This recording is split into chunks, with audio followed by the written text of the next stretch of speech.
ဒီလို narcissistic love တွေကို parents တွေမှာတွေ့ရတဲ့အခါသားသမီးတွေဘာဖြစ်နိုင်လဲ။ဘာဖြစ်နိုင်လဲဆိုတော့သူတို့ကခုနကလိုမျိုးကျေးဇူးတွေနဲ့ချီနှောင်ထားတဲ့အခါမှာဒါမိဘတွေရဲ့ဆန္ဒကိုစန့်ကျင်ခြင်းပြီဆိုတာနဲ့ဒီကလေးကသူ့ကိုယ်သူအရန် guilty ဖြစ်သွားပြီ။ငါဒီလောက်ငါ့ပေါ်မှာနော်ပေးဆက်ထားတဲ့မိဘတွေပေါ်မှာငါနားမထောင်မိလေချင်းဆိုပြီးတော့ guilty ဖြစ်တာကမှမိဘတွေရဲ့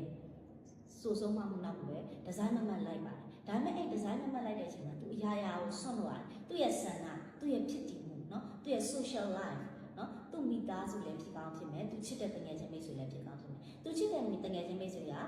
တချင်းဆိုတဲ့အတိုင်းဝိုင်းနဲ့ဖြစ်မယ်အဲတော့သူ့မိဘကစာလုပ်တဲ့အတိုင်းဖြစ်ချင်တယ်ဆိုရင်ဒီတိုင်းဝိုင်းကိုဆုံးပါမယ်အဲ့လိုပဲသူ့မိဘသူ့ရဲ့အတိုင်းဝိုင်းဒီ narcissistic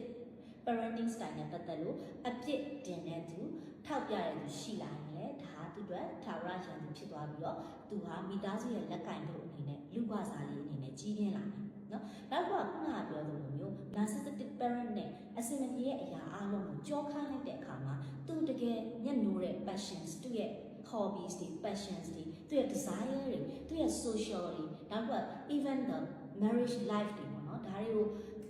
ပျက်စီးသွားတဲ့အခါမှာအဲ့ဒီလူကသူ့ရဲ့ living status သူ့ရဲ့ဖြစ်တည်မှုသူ့ရဲ့ပျော်ရွှင်မှုတွေပျောက်ဆုံးပြီးတော့ depression ရမယ် anxiety ရမယ်နောက်စိတ်နဲ့ပတ်သက်တဲ့နော်ယောဂပေါ့နော် stress တွေများလာတဲ့အတွက်ကြောင့်မလို့သွေးတိုးနောက်ပြီးတော့နှလုံးယောဂ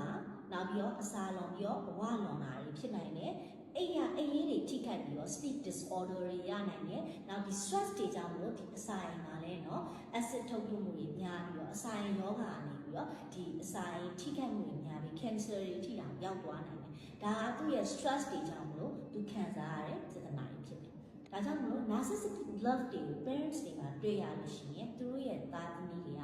ဒီလိုမျိုး problems တွေရှိတာဖြစ်တဲ့အတွက်ကြောင့်မလို့စိတ်ကျန်းမာရေးကိုအထူးနားလည်တဲ့ဆရာဝန်တွေ counselor တွေနဲ့တွေ့ပြီးတော့ကိုထားရမယ့်အရာတွေစီးတွေပေါ့နော် boundaries တွေကိုချမှတ်ပြီးတော့ကောင်းဆုံးလမ်းတွေကိုရှောင်လန်းပြီးတော့ကျန်းမာရေးအတွက်မထိခိုက်အောင် stress တွေနည်းအောင်เนาะနောက်ပြီးဒီ narcissistic ချင်းကြောင့်ရတဲ့ family trauma တွေကိုဖြတ်ဖို့အတွက်ကတော့ဒီ narcissistic love ကိုရရှိထားတဲ့သားသမီးတွေခံစားနေရတဲ့သားသမီးတွေရဲ့တာဝန်ဖြစ်ပါတယ်။ဒါကြောင့်မလို့ narcissistic parenting ကိုရရှိထားတဲ့သားသမီးတွေရှိခဲ့လို့ရှိရင်စိတ်ကျန်းမာရေးကိုနားလည်တဲ့ဆရာဝန်တွေနောက်တစ်ခုကကျတော့စိတ်ကျန်းမာရေးနားလည်တဲ့ counselor တွေနဲ့ဆွေးနွေးတိုင်ပင်ဖို့အတွက်လည်းတိုက်တွန်းအပ်ပါတယ်။မြင့်မို့ဘုံကနေလည်းကျွန်မကြိုးစုံနေမှာဖြစ်ပါတယ်